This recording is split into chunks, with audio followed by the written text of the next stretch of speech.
Hai guys, welcome back to my YouTube channel. Balik lagi di sesi diskusi inspiratif bersama saya El yang akan menemani kalian dalam waktu 30 menit ke depan.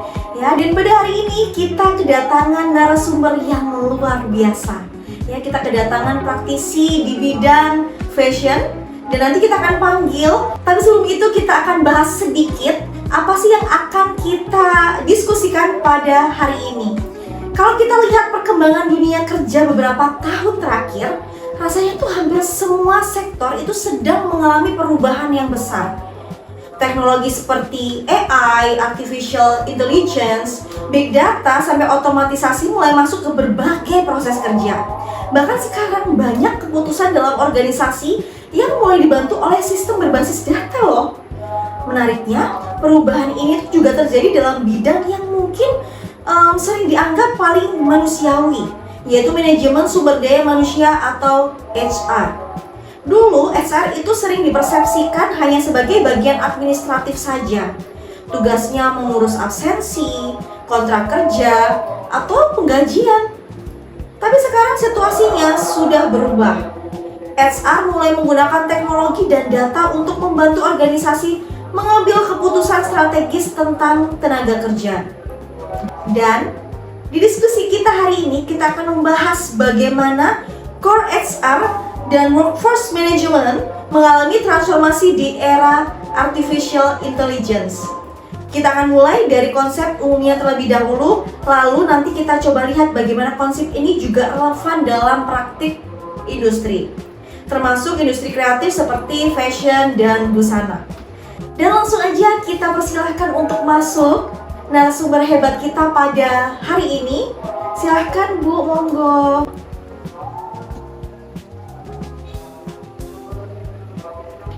Nah, sudah bersama kita narasumber yang akan berbagi perspektif praktis mengenai topik ini. Terima kasih Ibu sudah hadir. Hai. Terima kasih juga Kak, senang sekali bisa berdiskusi hari ini. Jadi topik ini memang sangat menarik karena perubahan teknologi itu benar-benar mengubah cara organisasi mengelola tenaga kerja. Oke Ibu, rasanya saya juga tidak sabar ingin bertanya kepada Bu Elo ya. Saya ingin memulai dari pertanyaan yang cukup mendasar dulu ya Bu ya. Kalau kita lihat sekarang banyak organisasi berbicara tentang transformasi HR di era digital. Sebenarnya apa sih yang berubah dari cara HR bekerja dulu dibandingkan dengan sekarang Bu? Oke, kalau kita melihat beberapa tahun ke belakang, HR itu emang lebih banyak berfokus pada pekerjaan administratif. Misalnya mengurus dokumen karyawan, kemudian mencatat kehadiran, atau mengelola proses penggajian, ya, atau payroll. Namun sekarang HR itu mulai memanfaatkan teknologi untuk mengelola tenaga kerja secara lebih strategis. Data karyawan itu nggak hanya disimpan sebagai arsip saja, tapi dianalisis untuk membantu organisasi memahami berbagai hal seperti kinerja karyawan, needs keterampilan di masa depan, bahkan potensi pengembangan career development. Ya, jadi bisa dibilang HR sekarang tidak hanya mengurus administrasi saja, tapi juga berperan sebagai mitra strategis dalam organisasi. Wah, menarik sekali Ibu ya. Nah, dalam beberapa literatur HR modern yang sering muncul istilah bahwa core HR itu sebenarnya menjadi inti dari bisnis organisasi ya Bu. Mungkin kalau didengar sekilas itu terdengar agak berlebihan ya, karena HR tuh sering dianggap hanya mengurus data karyawan aja ya. Tapi sebenarnya maksud dari konsep ini itu apa sih Bu, kalau boleh tahu? Nah, sebenarnya maksudnya tuh cukup sederhana. Dalam organisasi modern, hampir semua keputusan tentang manusia itu didasarkan pada data yang ada dalam sistem HR. Di dalam sistem core HR, biasanya itu terdapat berbagai informasi penting seperti kompetensi karyawan, riwayat pekerjaan, kemudian kinerja, hingga kontrak kerja. Nah, data ini tuh kemudian digunakan untuk berbagai keputusan penting, misalnya nih, menentukan siapa yang layak dipromosikan, siapa yang perlu mendapatkan pelatihan tambahan, atau bagaimana organisasi merencanakan kebutuhan tenaga kerja di masa depan. Karena itulah sistem core HR ini dianggap sebagai fondasi penting bagi organisasi. Begitu. Oke Ibu, kalau misalnya kita bicara tentang sistem HR yang berbasis data, berarti teknologi itu punya peran yang sangat besar ya Bu ya? Saya penasaran teknologi apa saja yang biasanya digunakan dalam sistem HR modern. Nah, salah satu teknologi yang paling umum itu adalah HRIS, yaitu tentang Human Resource Information System. Nah, HRIS ini itu memungkinkan organisasi menyimpan dan mengelola data karyawan secara terintegrasi. Jadi semua informasi terkait tenaga kerja itu bisa diakses dalam satu sistem. Nah, selain itu sekarang juga mulai banyak organisasi yang menggunakan HR, analytics, atau bahkan artificial intelligence untuk menganalisis data tenaga kerja. Melalui analisis ini, organisasi itu bisa melihat berbagai pola, misalnya tingkat turnover karyawan, efektivitas program pelatihan, atau potensi pengembangan karir, yaitu career development. Nah, kalau sekarang kita masuk ke konsep yang juga cukup sering dibahas dalam HR modern, yaitu workforce management. Kalau dijelaskan secara sederhana, sebenarnya apa sih Bu yang dimaksud dengan workforce management ini? Jadi kalau workforce management itu pada dasarnya adalah bagaimana organisasi itu merencanakan, mengatur, dan juga memonitor tenaga kerja agar dapat bekerja secara efektif. Kalau di masa lalu, pengelolaan tenaga kerja itu sering bergantung pada pengalaman atau intuisi manajer. Tapi kalau sekarang organisasi itu mulai menggunakan data dan teknologi untuk membantu proses tersebut.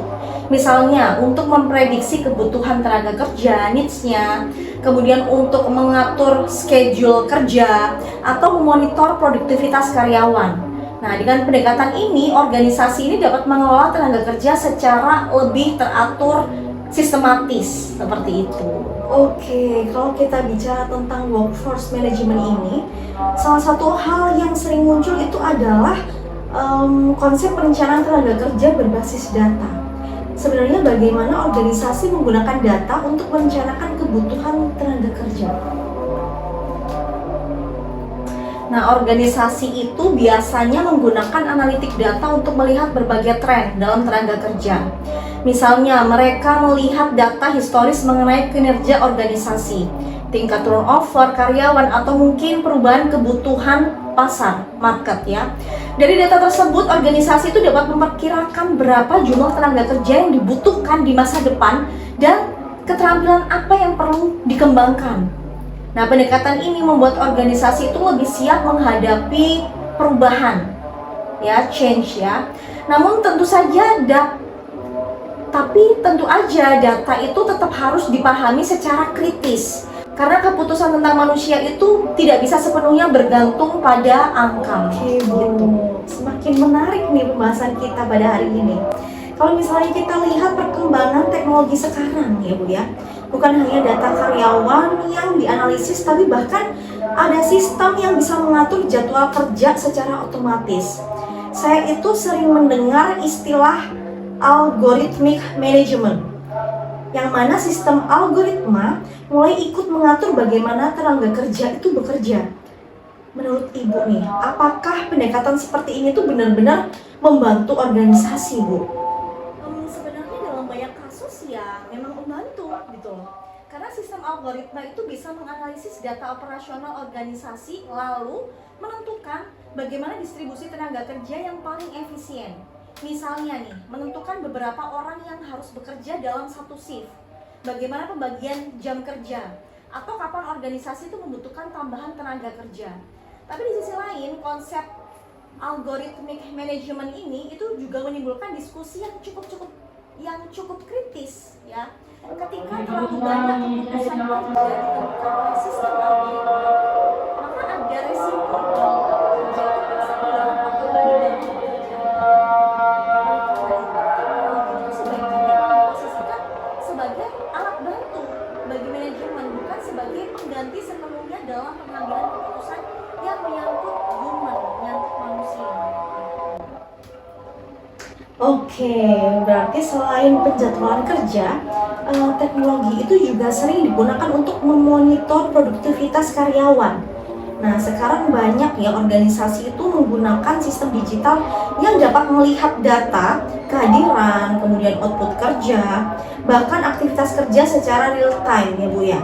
Menurut Ibu, apakah monitoring seperti ini tuh selalu berdampak positif? Kalau monitoring itu memang memiliki manfaat tertentu. Dengan sistem digital, organisasi itu dapat melihat bagaimana kinerja karyawan itu secara lebih objektif. Data ini tuh bisa membantu manajer mengidentifikasi area yang perlu diperbaiki atau melihat bagian mana yang bekerja secara efisien. Tapi ada juga di sisi lain yang perlu diperhatikan ya. Jika monitoring itu dilakukan secara berlebihan, hal ini tuh ya dapat menciptakan budaya kerja yang terlalu mengawasi atau yang sering disebut sebagai surveillance culture. Ya, dalam kondisi seperti ini, pekerja itu bisa merasa terus diawasi sehingga justru menurunkan kreativitas dan motivasi kerja. Ya, karena itu organisasi itu perlu gitu loh menemukan keseimbangan antara pengguna teknologi untuk meningkatkan efisiensi dan menjaga kenyamanan kerja karyawannya.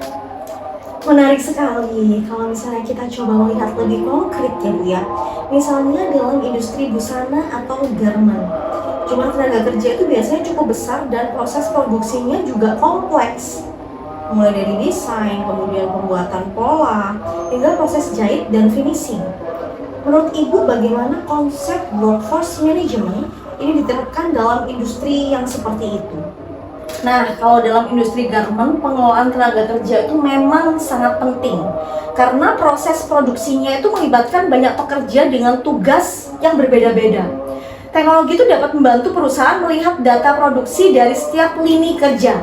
Misalnya, berapa jumlah produk yang dihasilkan dalam satu hari, berapa waktu yang dibutuhkan untuk setiap proses produksi atau bagian mana yang mengalami hambatan. Nah, dengan data tersebut, manajemen itu dapat mengatur distribusi tenaga kerja secara lebih efisien. Misalnya, jika ada bagian produksi yang membutuhkan lebih banyak tenaga kerja, maka perusahaan dapat melakukan penyesuaian secara cepat. Nah, pendekatan ini itu juga sangat membantu perusahaan meningkatkan efisiensi produksi tanpa harus mengandalkan perkiraan semata. Nah, kalau sekarang kita masuk ke topik yang mungkin paling dekat dengan kehidupan karyawan, yaitu payroll atau penggajian. Kalau dulu proses penggajian itu sering dilakukan secara manual dan cukup kompleks ya. Tapi sekarang banyak organisasi itu menggunakan sistem payroll otomatis. Sebenarnya apa sih Bu keuntungan dari sistem ini? Kalau otomatisasi payroll itu membawa banyak manfaat memang bagi organisasi. Dengan sistem digital, perhitungan gaji, tunjangan, lembur, dan potongan pajak itu dapat dilakukan secara otomatis berdasarkan data yang sudah ada dalam sistem HR. Nah, hal ini itu memang sangat membantu ya, terutama bagi organisasi yang memiliki jumlah karyawan yang cukup besar. Ya, proses yang sebelumnya itu memakan waktu lama dapat dilakukan dengan lebih cepat dan akurat, jadi efektif dan efisien ya. Selain itu, sistem payroll yang terintegrasi itu juga memungkinkan organisasi melakukan analisis biaya tenaga kerja secara lebih komprehensif.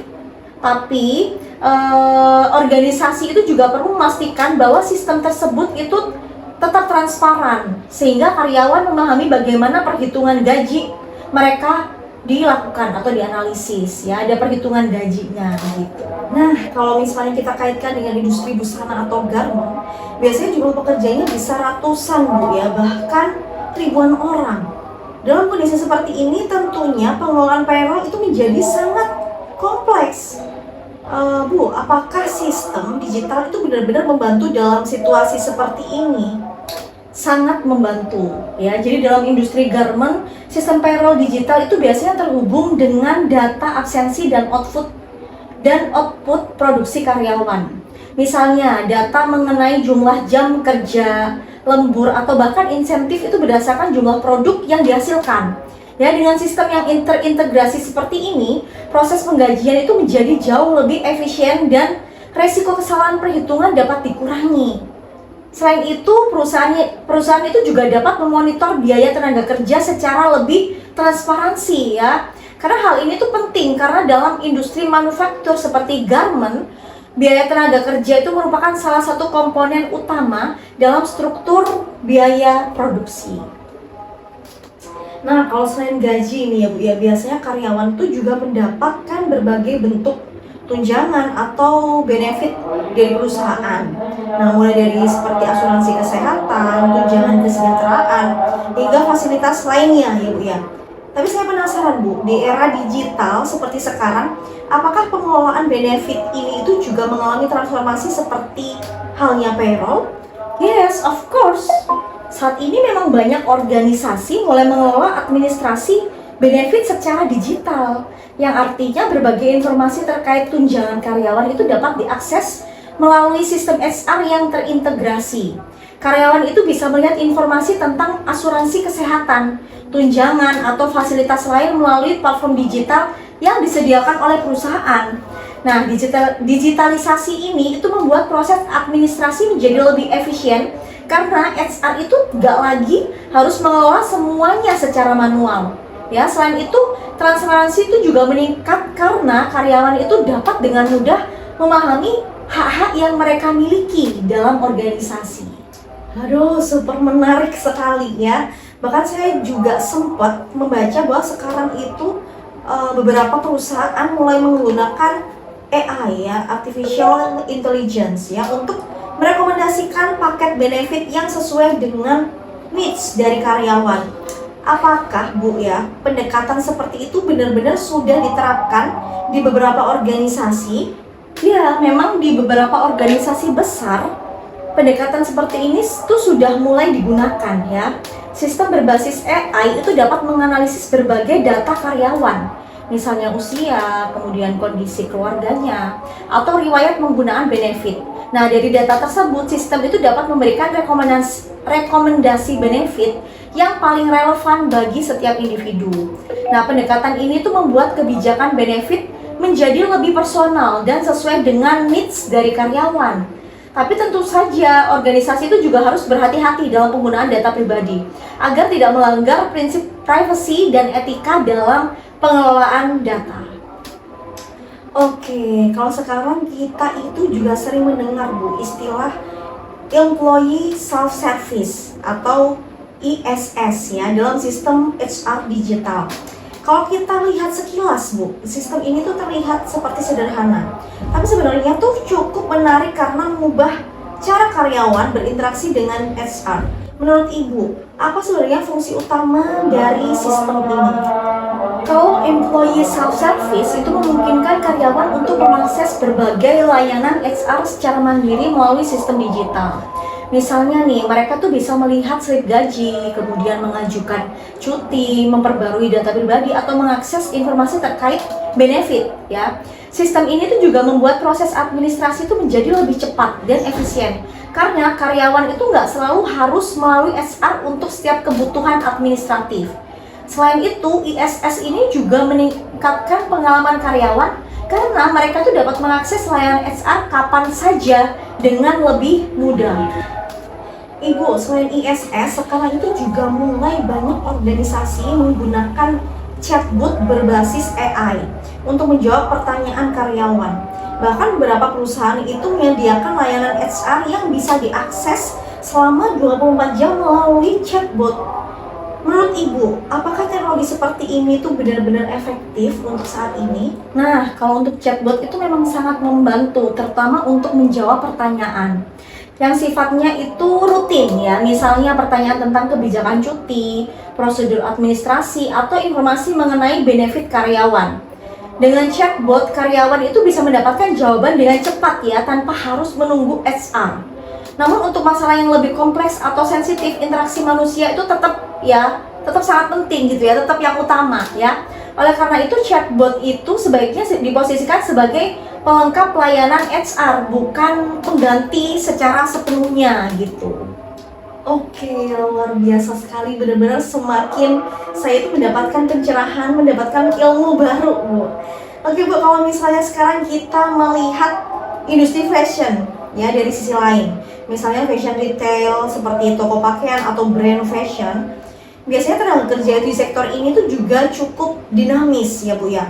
Ada pengaturan shift kerja, kemudian jadwal toko, bahkan perubahan jumlah pengunjung yang cukup fluktuatif. Apakah konsep workforce management juga relevan dalam konteks ini, Bu?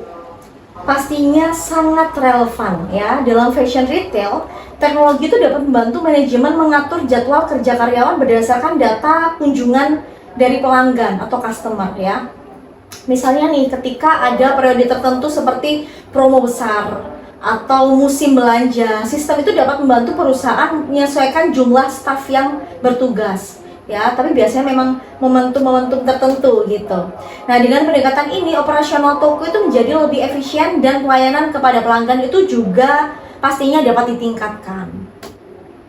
Kalau selain produksi dan retail, industri fashion itu juga dikenal sebagai industri yang sangat kreatif.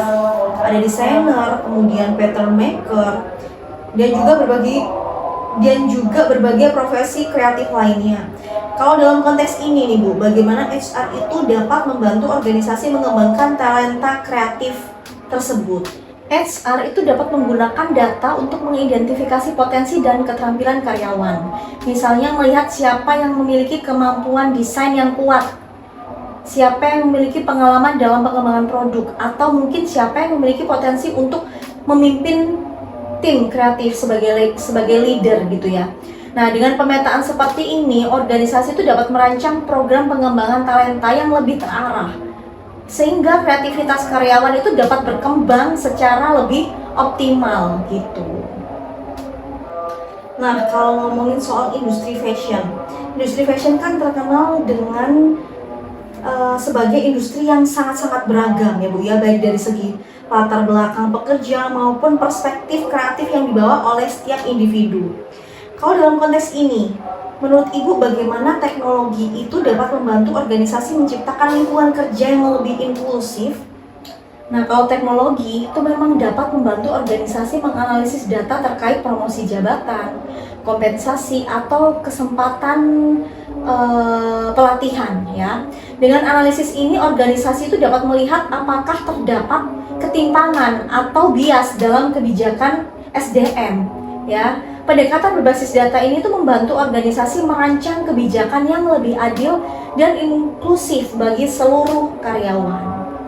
Kalau selain isu keberagaman nih Bu, organisasi kan juga semakin memperhatikan isu keselamatan dan kenyamanan kerja, termasuk pencegahan pelecehan di tempat kerja.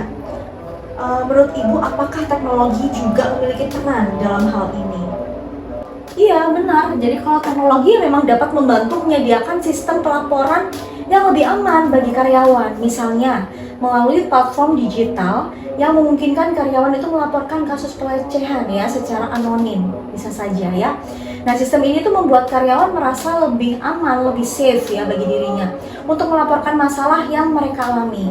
Kadang kan orang itu ketika dia mengalami, mohon maaf ya, pelecehan seksual, dia pasti akan mentalnya itu akan down ya, akan sulit untuk mengungkapkan fakta, akan takut ya untuk dia itu speak up gitu. Nah, dengan adanya ini dia itu bisa tinggal chat aja sebagai anonim gitu. Nah, sehingga organisasi itu dapat menindaklanjuti kasus tersebut secara lebih transparansi gitu. Oke, kalau kita melihat semua perkembangan ini, mulai dari HR analitis, workforce management berbasis data, hingga penggunaan AI dalam berbagai proses HR, menurut Ibu bagaimana sih masa depan profesi HR di era artificial intelligence? Kalau saya melihatnya ya bahwa teknologi itu justru akan membuat peran HR itu menjadi semakin strategis ya. Teknologi itu dapat membantu mengotomatisasi berbagai proses administratif sehingga HR itu dapat lebih fokus pada hal-hal yang bersifat strategis seperti pengembangan talenta, budaya organisasi, dan pengalaman atau experience dari karyawan ya. Otomatis dengan kata lain ya, teknologi itu tidak menggantikan HR ya, tapi justru memperkuat peran HR dalam organisasi. Oke, ini udah pertanyaan terakhir ya Bu, tidak terasa ya. Mungkin saya ingin meminta refleksi terakhir dari Ibu. Jika organisasi ingin mulai mengintegrasikan teknologi seperti AI dalam pengelolaan sumber daya manusia, apa sih hal paling penting yang harus mereka perhatikan, Bu? hal yang paling penting ya memastikan bahwa teknologi digunakan untuk mendukung manusia, ya bukan sebagai menggantikannya ya. Teknologi itu memang dapat meningkatkan efisiensi dan akurasi dalam pengambilan keputusan, tapi pengelolaan manusia ya tetap membutuhkan empati, kemudian pemahaman secara sosial, dan pertimbangan etis ya. Karena pada akhirnya keberhasilan organisasi itu nggak hanya ditentukan oleh teknologi yang digunakan, tapi juga bagaimana organisasi menghargai dan mengembangkan manusia yang bekerja di dalam organisasi tersebut. Oke, luar biasa. Terima kasih banyak ya Bu atas diskusi yang sangat menarik pada hari ini. Dari percakapan kita itu bisa melihat bahwa transformasi HR di era artificial intelligence itu membawa banyak peluang sekaligus tantangan. Ya opportunity, ya challenging. Ya Bu ya, teknologi itu memungkinkan organisasi mengelola tenaga kerja secara lebih efisien dan berbasis data. Namun di sisi lain, organisasi juga perlu make sure bahwa penggunaan teknologi itu tetap memperhatikan aspek kemanusiaan, keadilan, dan kesejahteraan karyawan. Semoga diskusi hari ini dapat memberikan perspektif baru bagi kita semua tentang bagaimana sih teknologi dan manusia itu dapat bekerja bersama dalam membangun organisasi yang lebih baik. Ibu Elok, terima kasih banyak sudah hadir, sudah berkenan hadir pada diskusi inspiratif kita pada hari ini. Semoga Bu Elok bisa berkenan di lain waktu bisa sharing lagi ya ke kita ya Bu ya. Terima kasih sudah mengikuti diskusi ini dan sampai jumpa di kesempatan berikutnya. Bye bye.